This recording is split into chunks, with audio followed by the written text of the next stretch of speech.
What's going on, everybody? Welcome to another edition. You guessed it, you can't make this BS up.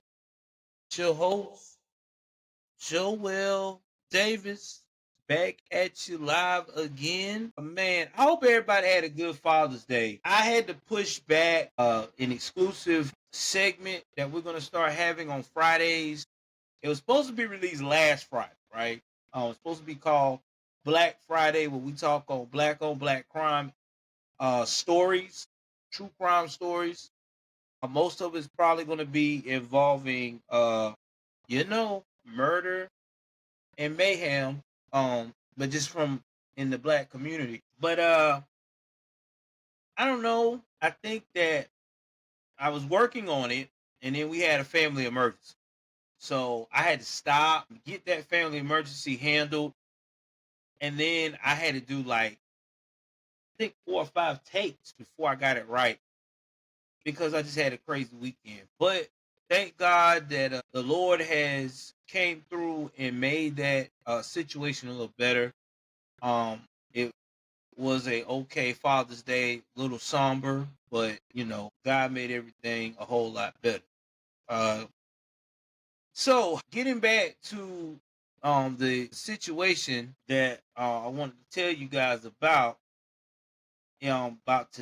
today is that we are going to be discussing the third part of Pee Wee Gaskins' life story here, where we talk about the crimes he committed and how he has literally terrorized the people in the PD area of South Carolina. Those are what we will be discussing as well. I have a whole lineup for everyone to be prepared for that's coming out of this podcast. I think I got like a good 20 something stories that I can possibly work on to keep everybody engaged. So I'm pretty proud of that. I've been putting a lot of blood, sweat, and tears. I know I'm still a small podcast. Hopefully, in the future, I'll blow up, maybe get a major deal. You never know. But I am trying to network with other podcasters that does this genre. I did not know that I was told that I'm actually one of the few males, black males, in this genre that talks about all crime and also black on black crime. Kind of made me feel real good and everything else. I know a lot of people are starting to ask me, well, Joel, if this podcast blow up, are you gonna do like everybody else? Are you gonna do like a live tour where you go to different cities and do lives? I don't know yet. It's gonna have to be based upon the a lot of logistics involved in that. You know what I'm saying? It's gonna be depending on how everything goes with this podcast, how successful it is. My dream would be to do this full time and be the breadwinner of my family, be in my own business and my own LLC on this type of thing. But at the same time, this is just a hobby at this point. So we'll see. But if it does, like I said, my manager possibly will be my wife. That's my girl. She knows my dreams. She knows my goals. And she always sacrifices every day to make sure I'm happy in this. Listen, man, you got a mate out there that sacrifice themselves to make you happy. And they don't mind sacrificing themselves to make you happy because they know they're going to get a return on their investment of you showing them gratitude and showing them loyalty. You better hold on to that. That's a beautiful thing to have, man. A lot of people don't have that. All right, enough of me reeling and rattling about that. Let's talk about Pee Wee Gaskins, where we left off at. Now, Pee Wee, oh my God, your boy Pee Wee, man, he done already knocked off his niece and her friend, right? As you know now, he is starting to get into the thick of his serial killer MO. But the thing about Pee Wee Gaskins, he really didn't have an MO because if you'll notice, he's all over the place when it comes to doing these crimes. So we're gonna pick up where we left off with that. We're gonna talk about how he did what he did with his niece and continue from there. All right. So let's get back up here. See here. So we're gonna revisit what happened with Janice, just in case you didn't get it from the last episode. So this is what he has done. So 1970, like I said before on the last podcast, Pee Wee was 37, and here he was with Patricia R. Brooks and his niece Janice Kirby.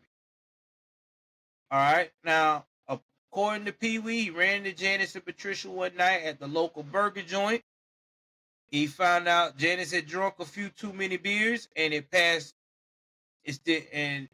down to the girls they were with, and they asked if Pee Wee could take care of the girls could take care of his niece and Patricia, and he obliged. So Pee Wee bundled her into his car, but Janice's friend Pee Wee figured she better go along and make sure Janice was okay, because Pee Wee was like, yo, I would take her, but yo, I need you to help me out because she's really messed up now. So, she goes along with them and everything else. So here he's taking them back to his house, and Pee Wee like, well, let me go get y'all girls some coffee, try to sober up Janice.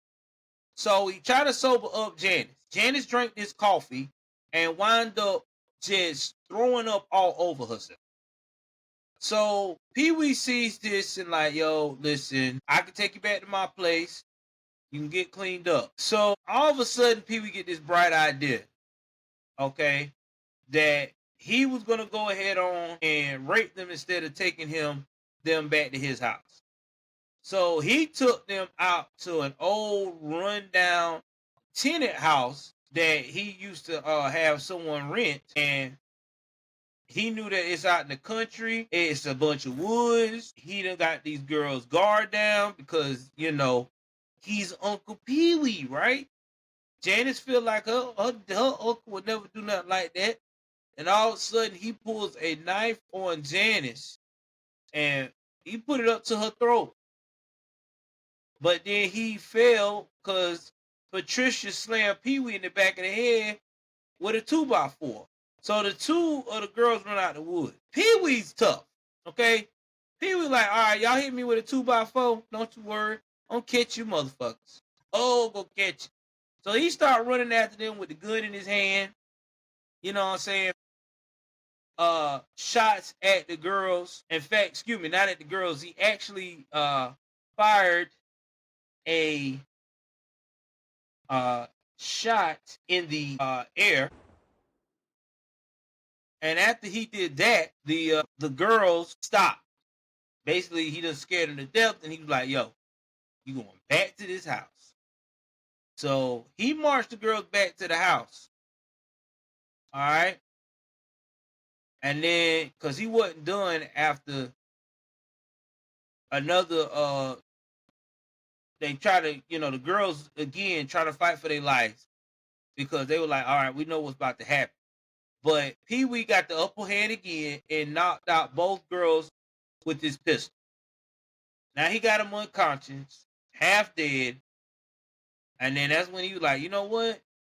I'm just gonna go in head on and get rid of them now. So again, this is the type of serial killer thinking that we're used to when it comes to serial killers. Once they feel like you are a threat and you already done made it to the point that you done messed up their plan, they want to get rid of you. They don't have time to play nice guy. So after that, after he knocked out the girls, Pee Wee left Janice at the house, and he went on ahead and locked Patricia in the trunk of his car. Then he went to that vacant house.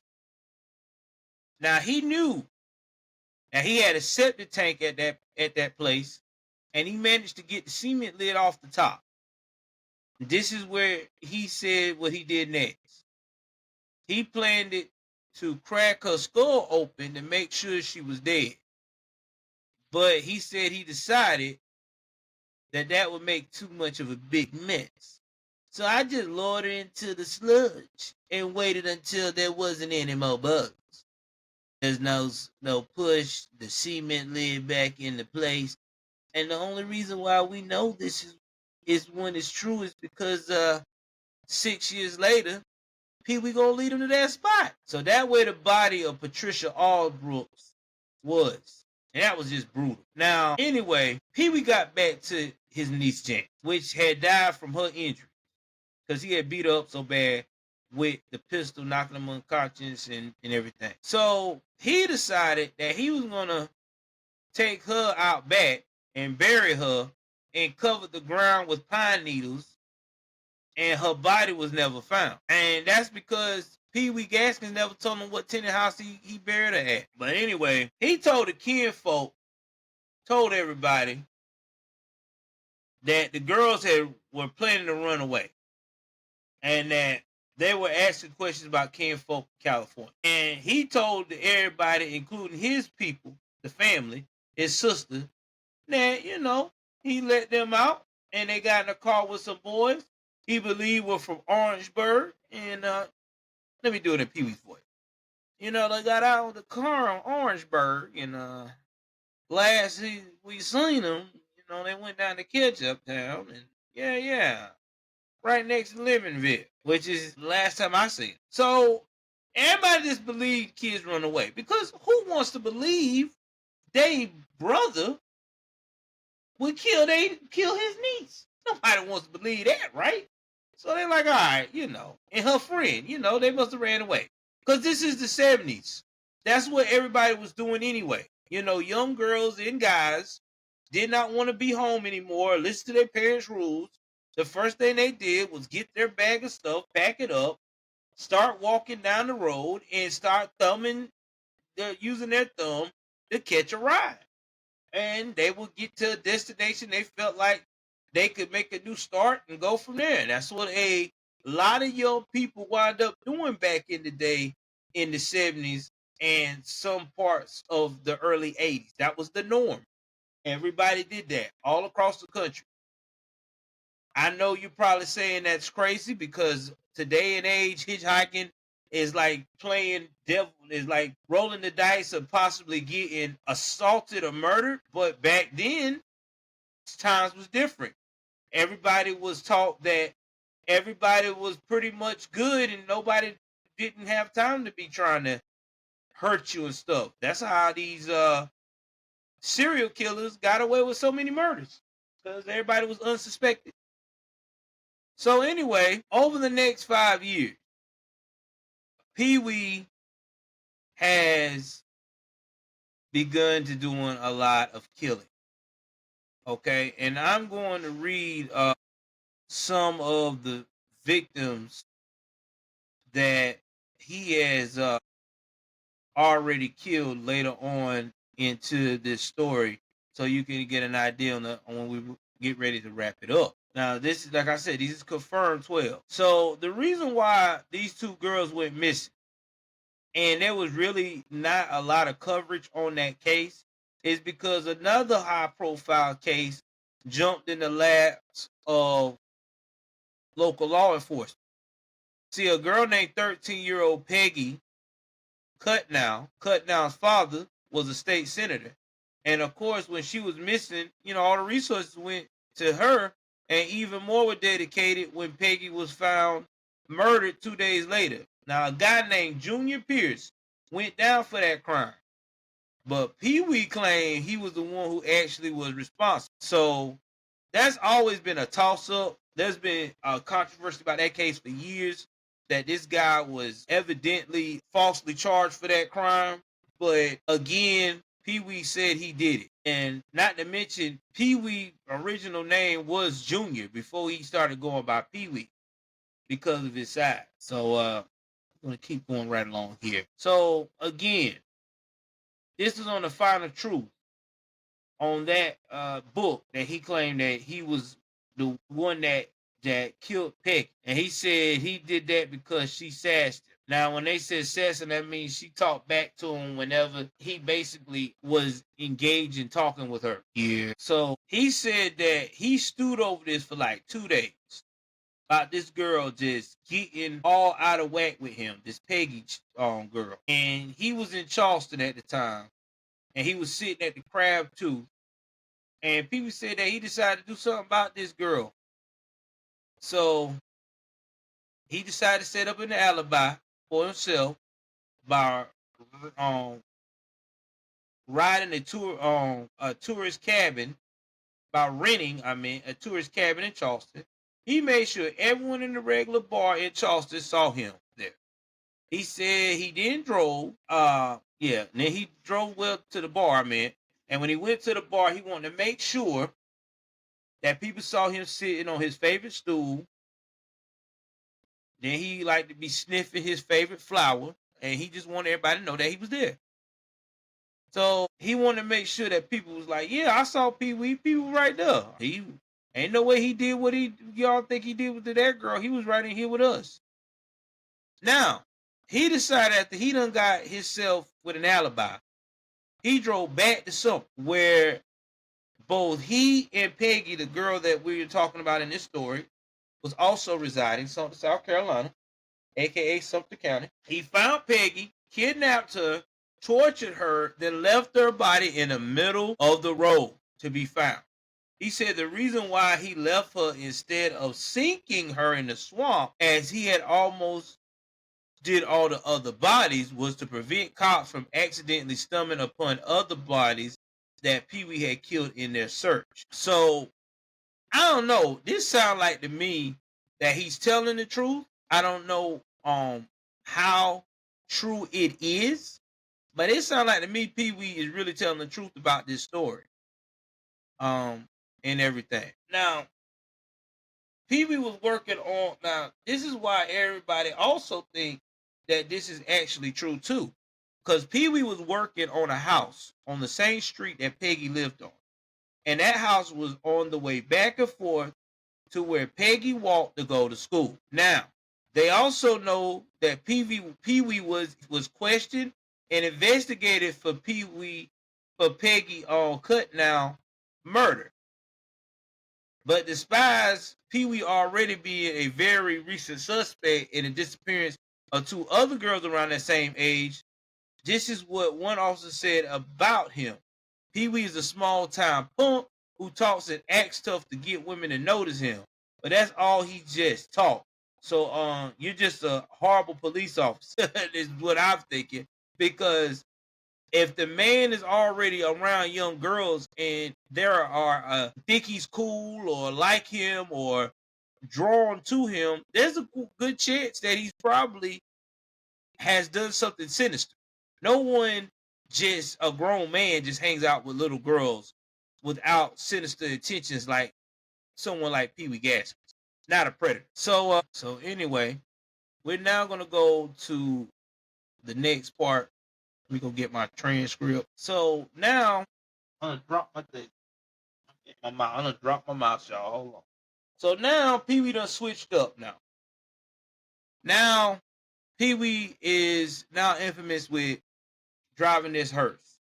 And we're still in the early series. Now he is basically a shade tree mechanic. And he says that he's doing this shade tree mechanic like work for a stock car drop when he ran into a fella. Now, he knew that driving this old Cadillac Hearse, and he was having a hard time selling it.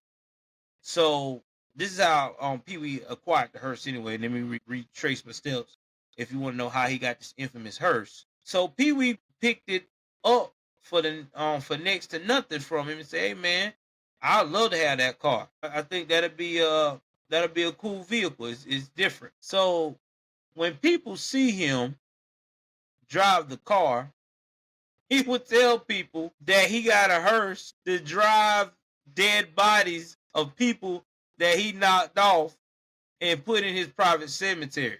People just thought it was a joke. You know, when they hear this from Pee Wee, they would laugh and say, "Oh my God, this guy's hilarious." And my man riding around here with a Hearse talking about he got a private cemetery, he taking people to it. You know, people, it's the 70s. People think that there's no such thing as someone really crazy enough to have a Hearse to drive it to represent that they're basically killing people and putting them in a personal cemetery. Now, still, like I said, people laughing about this, not now remembering maybe or forgot that this is the same man that was responsible for the disappearance of two young girls not a year before. And one of them was his niece. Okay? So then again, he's still going in and out of jail, in and out of jail. And Pee Wee decided that it's time to get into some other business. Even though he still loves to do the killing on the side, he wanted to have a chance to have multiple cars.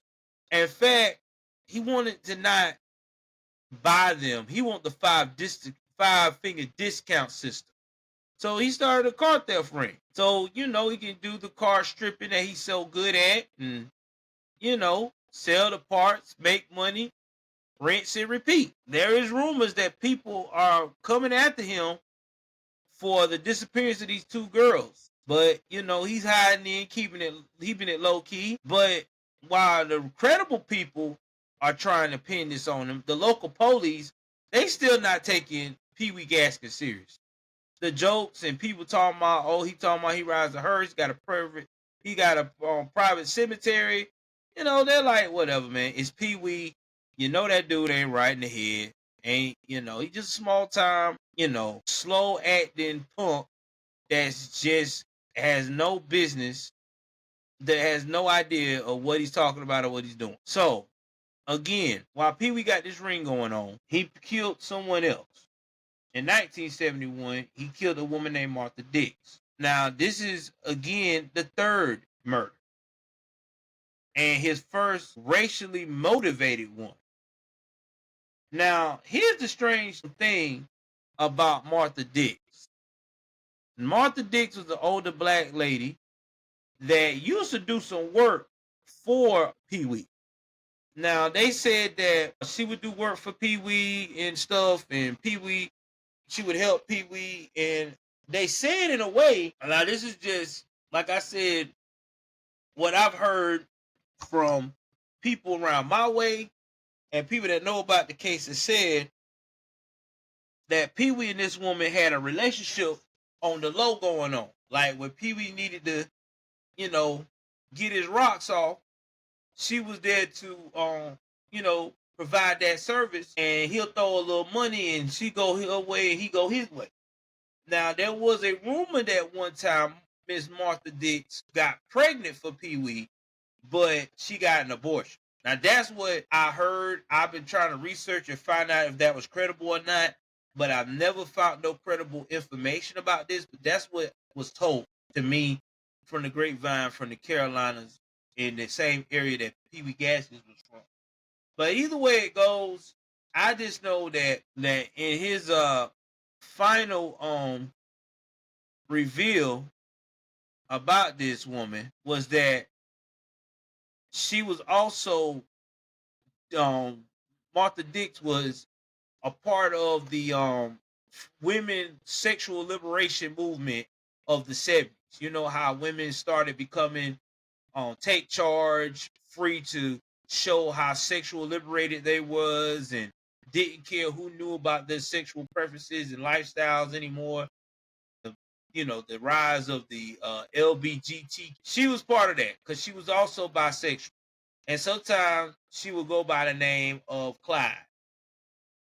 And that was, I guess, when she wants to be with a woman and be masculine or whatever. Now, I also heard that Martha was very popular too around the guy. That she would talk big shit and stuff, and she was a nice looking woman, and she was just didn't mind speaking her mind. And not to mention too, a lot of the people in that town grew up with Martha. So Martha was like one of the dudes. One of the, she was like the regular folk around here. Oh, that Martha. She would just whatever they got going on, barbecues, special events, food, whatever. Martha was a part of that. She was really, like I said, she was really very close in Pee Wee's circle of friends and the criminals that he was hanging around with. Now, the reason why Martha got targeted by Pee Wee, because Pee Wee said that she would always give him the most shit and would always pick at him. She would call him an elf because of his stature and everything else. She would go to him and say stuff like, "Hey, Pee Wee, how Santa Claus doing?" She would be saying stuff like, "Tell Santa Claus what I need for Christmas." And Pee Wee just was not feeling it. He was getting madder and madder. And not to mention, too, she would say stuff like, "How cold is the North Pole, man? I ain't never been there." I mean, she always had jokes about his height. I mean, she was just, that's just how she was. She liked to joke and talk shit. But at the same time, they was also somewhat messing around too. So anyway, he decided that enough was enough. I guess he knew that he been messing with Martha on the low and she still cracking these short people jokes and stuff like that. He felt like it was time for her to go. She was becoming more of a nuisance than an asset. So he said that he lied to her that he had some cash and some drugs and some cash, and for to meet him at this tenant house where he does all his dirty deeds at. When she got there, he got her drunk and high, and then he surprised her with handcuffs. I guess that he was trying to do something kinky, I guess, with her to make her that comfortable. Because I would be thinking that if she's drunk and he surprised her with handcuffs, I think that he probably said something to the effect of, "Hey, we're gonna try something different tonight." You know how Pee Wee talk. If you hear how he talk in interviews, he talks so slow and methodical. And that's when he said that he killed her. And this is the way that he said he did it. He force fed her a soda, spiked with pills, causing her to overdose and die. Now, my thing is he force fed her. I think that's probably why he had her handcuffed. He knew, if I have her handcuffed, she cannot do anything to stop me because she's so incapacitated. I'm just trying to figure out how he kept her from kicking her legs and stuff like that, unless he handcuffed her legs too and did it that way. That's the only thing I could think of, because again, Pee Wee is small in stature. So this tells you how diabolical this guy was. He knew he couldn't fight you one-on-one because you're probably a lot taller, a lot stronger, and quicker than he is. So you have to put you in positions where you cannot move and he can get the upper hand. Now, he never said what kind of pill he put in this woman's body, on the soda. But he did say that after he did what he did with her, that he weighed her body down and put her into a creek. And they didn't find Martha until years later. She was skeletal remains when they found her. And even though they found these skeletal remains near this creek that he put her at, even to this day, there is no positive ID of that skeletal remains being Martha Dix, which I think is crazy because of the way DNA has evolved. There's got to be someone in her bloodline left. I mean, I would think that they would have a genealogy assessment, or take the DNA from those bones and do a genealogy DNA analysis to find out if it's really her or not. I mean, I don't know why they haven't done that yet. I mean, that's what I would have done. Preserve the bones in a way that I could get the DNA from it in the future. And yeah, that's what I would do. So hopefully somebody preserved and did that. But this was back in the 70s and early 80s. So again, he's telling this story about Martha Dix and Final Truth. Pee Wee figured that it was a good time to juice himself up again as a badass. And then he talked about this another unconfirmed story about murdering a couple of gun runners in a deal going bad. Now, Pee Wee told this fast tale of betrayal and intrigue. Now, he talking about he cut down two hard as nails gun runners named Eddie and Bertie Brown, and an assault rifle quick draw type of situation. But anyway, they said that this is the story that he talked about in one of the unconfirmed stories, a part in this book. And what's crazy, but for real though, the confirmed murders, is 6 of these people that he murdered was people he was actually in criminal business with, which is even more bizarre and crazy. I mean, to me, that's just diabolical. So now we're gonna move on to December of 1973, where he committed his fourth and fifth serious murder. And this one right here is the worst of all, because when I tell you this story here, if you're the type of person that you're very sensitive about a young mother uh being hurt or murdered in any kind of way, or the death of a toddler or young child or any child, you may want to skip this episode altogether and wait for me to release the next part that talks about the trial of Pee Wee Gaskins, because this is about to get a little bit touchy. So Doreen Dempsey in December 1973 was a single mother, and she knew Pee Wee through the carnival connections he had made over the years and things of that nature. But she actually was good friends with Pee Wee's wife, which at this point, I think this probably is his fifth route. But you gotta remember, Pee Wee don't care about all that.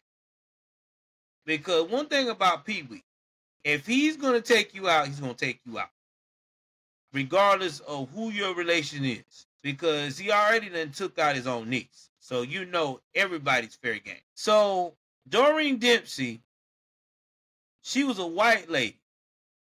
All right, but she had a 2-year-old daughter with a black man, and she was pregnant again with another mixed child from another from a I think from a different black guy. Now, what he told law enforcement during the interrogation, that he killed Doreen for mixing the races, and he killed the little girl to spare what he said was a life not worth living. You can't make this shit up. So that was the final truth on that one. And then he said on final truth, when he made his last book of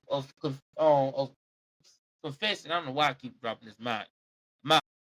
He said that it was race related, because I guess he wanted to say whatever he thought would be logical enough for law enforcement to believe. But yeah, he said he did that basically as a way to make law enforcement satisfy law enforcement interrogation, which I think is crazy that you would say something like that and everything else. But to me, I really think what he said in the interrogation was really true, because you got to have some kind of hatred in your heart to kill to a single mother and her baby, and also she being pregnant with a child that hasn't been born yet. That's just, yeah.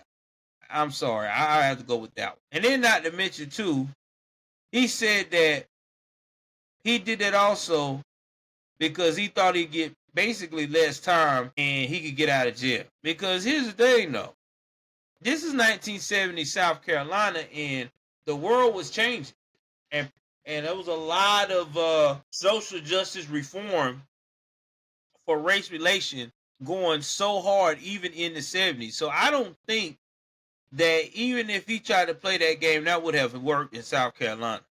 There would have been an uproar. And plus, he also had done the ultimate sin. He had killed his own niece. So I don't see this working out in his favor the way he was saying that. I really do believe that he meant what he said the first time. You know, I think that he just was just trying to blow smoke up somebody's behind. I mean, I ain't trying to be mean. I'm just being real. Now, from the news story he told for his book also, was that Doreen showed up at his house one night, distraught, crying, saying she couldn't take life in Florence County as a mother of 2 mixed-race kids anymore. So Pee Wee then took Doreen aside and told her he allowed her and her kids to live in a trailer of his in Charleston for free. But in return, she had to do anything he wanted sexually. And she couldn't tell anybody that Pee Wee was taking care of her. He said that she accepted it, and so Pee Wee told his wife that he was giving Doreen and her 2-year-old daughter a ride to the bus station so she could head to another city for a fresh start, new life. And that was the last time Doreen and her baby were ever seen alive. Now, I could actually see that being the truth. And here's the thing. I really believe that he probably told that lady that she would have to do sexual favors for him. Because here's why I think that's true.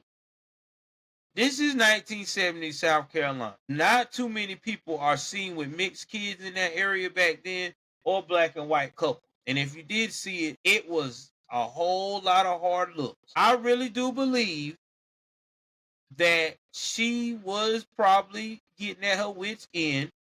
She probably went to Pee Wee because she knew that he had a lot of resources. He had probably all kinds of places that he could put it at, or knew he had property out of Florence County.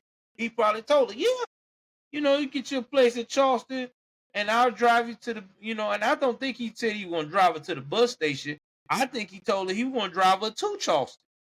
And I think that when he got her in that car, that's when he decided, no, you ain't going to Charleston, baby. Or either that, I think that when he went there, or whatever was driving, he probably told her that he wanted intimate relations right then.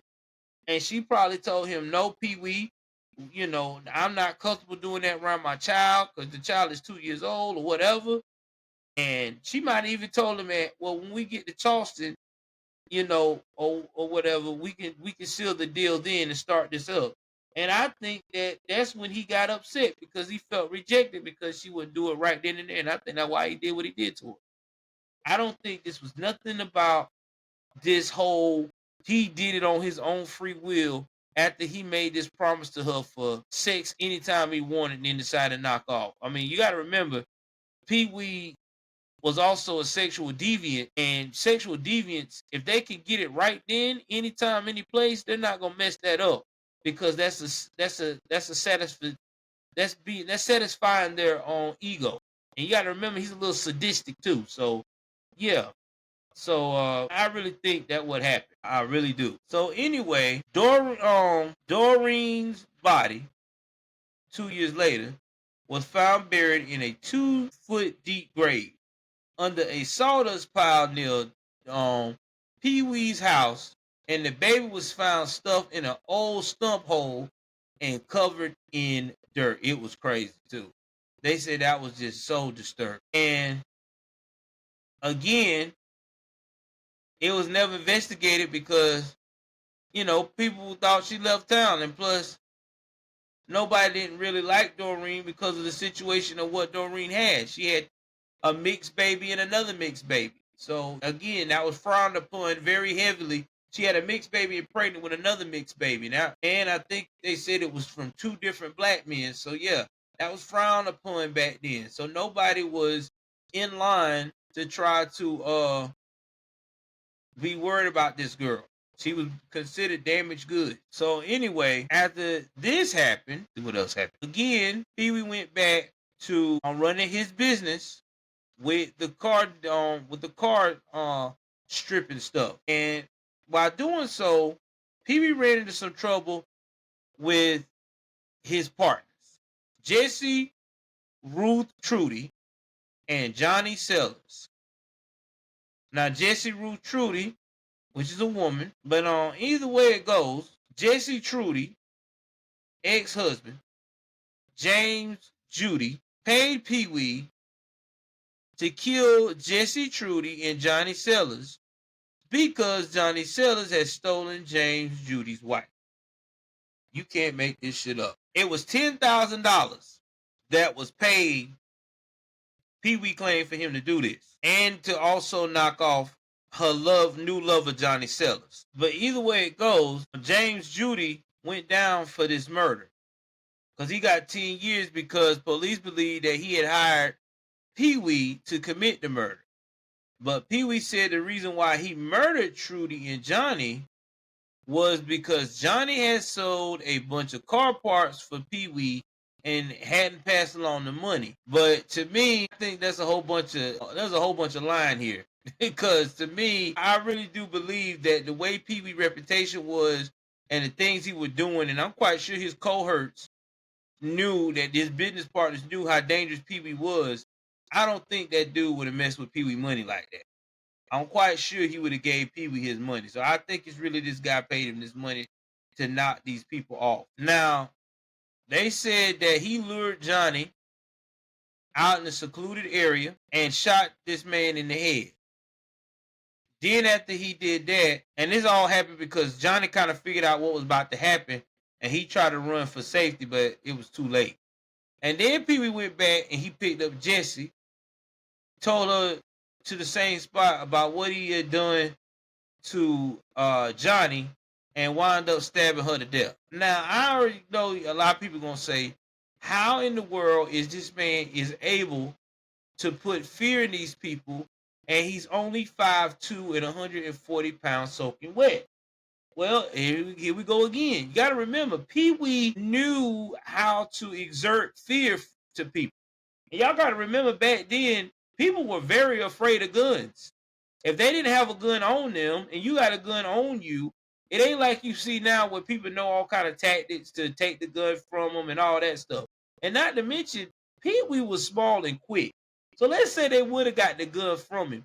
There's a good chance he could have took a knife and stabbed you somewhere vital in your body, on your side, could have punctured a lung, punching some vital organ, and here you is down on the ground and you're at his mercy. So he had a lot of advantage. And then let's say you did take the best of him. You in an area where you don't know where in the world to run to. He got you in a wooded area in no man's land. You got to remember too, this in the 70s, there wasn't no street lights like it is now on the road. So if you're trying to run away, it's dark. You don't know where the landscape is. There's no lights unless you see a car light. And let's say you did see a car light, it could be a good chance that that's Pee Wee picking you up again. So he had a lot of advantage over these people. That's why he was able to get away. And you got to remember too that there was no cell phones back then and tracking devices like we have now. So yeah, Pee Wee had a good chance of doing these type of things and again getting away. So after he killed him, he buried him in the same spot, making Jesse, Trudy, and Johnny Silas the first two denizens of Pee Wee's actual private graveyard, citizens of Pee Wee's actual private graveyard, which should be the resting place of 4 more bodies before it was all said and done. And of course, there's still the coastal Pee Wee said he was still killing at the rate of at least once a month, which that is also not being confirmed about the coastal killings that we talked about in the first episode, but the first part of this series. But at the same time, it was not also been not unconfirmed either, not confirmed or unconfirmed, because there was a lot of people missing on the coastal areas where Pee Wee said that he was doing his killing spree at. So there could be a possibility they could be victims of Pee Wee. Now, again, this is also after he said that he had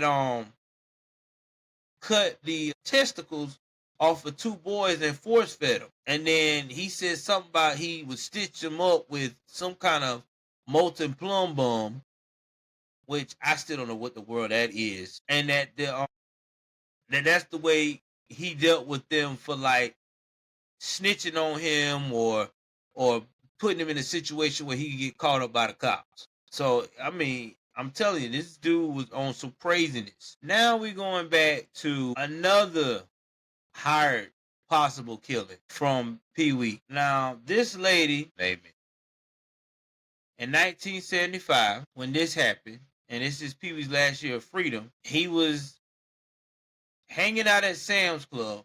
Actually, this guy, I'm sorry.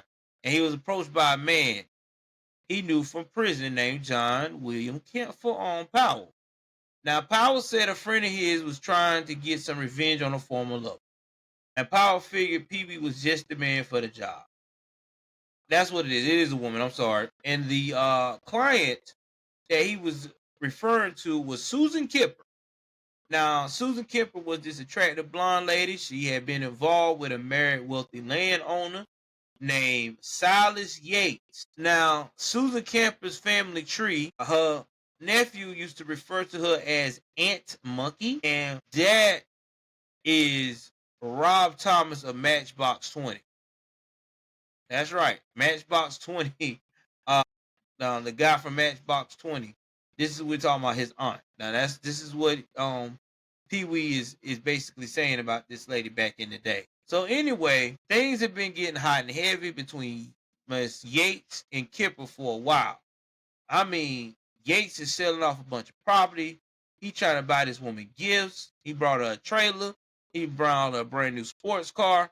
And by the way, trailers was getting popular in the 70s because the manufactured home market was becoming just as nice as a regular house. So it was cheap upkeep. It was made out of very good material. People was jumping on it. But after things cooled off and Yates presumably realized idiot that he was being, he called the whole thing off. And he tried taking some of the bigger gifts back. And this didn't sit well with Aunt Monkey. So, because she got accustomed to that lifestyle, balling. So they decided the only way she was going to keep her new trailer in her sports car, that Silas Yates had to go. So she offered Pee Wee $1,000 to kill her ex-sugar daddy. And Pee Wee negotiated from 1,000 up to 1,500. Look at you, Pee Wee, extra 500. He came up with a plan. I give you $1,000, she said, to kill my ex-lover. I do it for 700. You want it for 7? I'm giving you 1,000 for it. I do it for 700. I do it for 645. No, that's you going wrong, man. Anyway, Pee Wee's plan. First, he was gonna call a woman named Diane Neely. Now, Diane was the ex-wife of another one of Pee Wee's prison buddies, Walter Neely, who was going to play a huge role in this story as we go along. So these people keep hiring Pee Wee Gaskins as this silent assassin. He gonna carry out these bad deeds in the shadow. But which is crazy because Pee Wee would tell a bunch of people what he doing. So Diane's job was to be the bait to get Silas Yates out of his trailer. And on the night in question, Diane went up the Yates trailer, knocked on the door, and told him she was having car trouble. Hey, excuse me, I have a flat. Also, she's dressed to the nails. She's got her damn tits out, back in the 70s, enough to make a man drool, So when Yates got outside, Pee Wee sprung out from behind the car and pointed a gun in his face. Then that gun was Pee Wee's trusty Beretta, which he had no shit carved his name onto both sides with an electric pencil. And it's true. Like, he really put his name on this Beretta. You can't make this shit up, man. It's just crazy. And he had his full name on there, too. Man, that is crazy. Who in the world carves their whole name on their gun? He trying to make sure if they find it, yeah, that mine. So Pee Wee told Silas that if he didn't do what he said, Pee Wee was going to, quote, blow him a new nostril. So Silas did what he said. I'm sorry I'm laughing, but it's just funny how he said that. He was told it got into the trunk in Pee Wee's car, and Pee Wee then met up with his contacts, the people that had put him in touch with Susan Kipper. He took Silas out of the trunk, out his 11-inch knife, which Pee Wee took to calling his toothpick, and ran it through Yates' chest over and over until Yates was dead. Brutal Pee Wee said.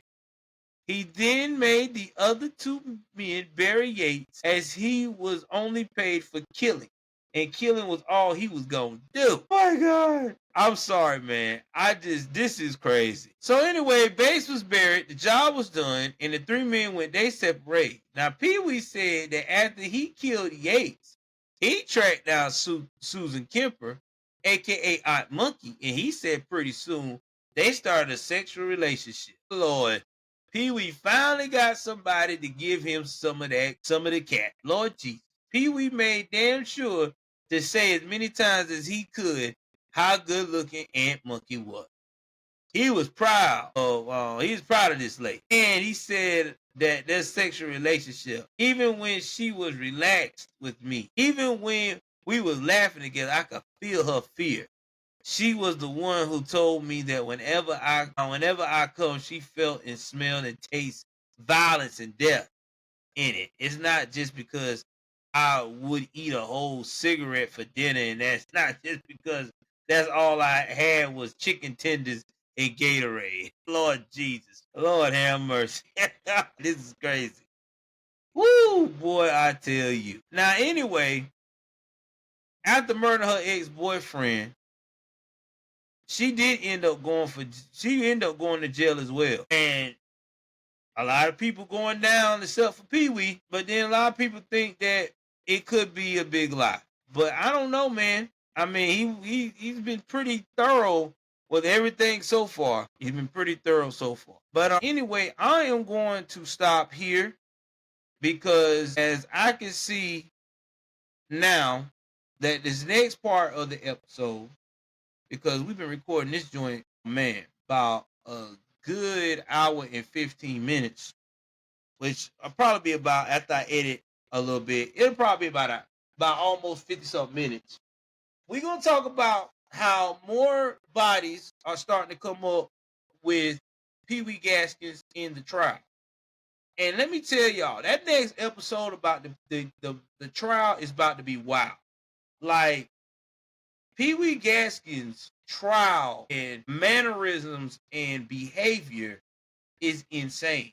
And the reason why this is going to be probably wound up being a 5-part series, what it looking like, is because there is so much information about this case. I mean, the Pee Wee Gaskins story is a lot because even after the conviction, he still got more wild shit he's done. Yeah, man, this is like a little mini series, and I hope y'all enjoy it, support it also as well.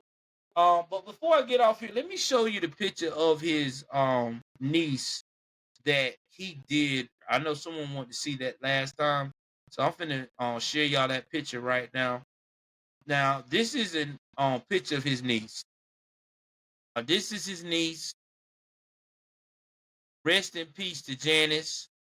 Janice was a beautiful young lady, and he killed his own niece, all because he just, I guess, he had that thing inside of him where he wanted her dead.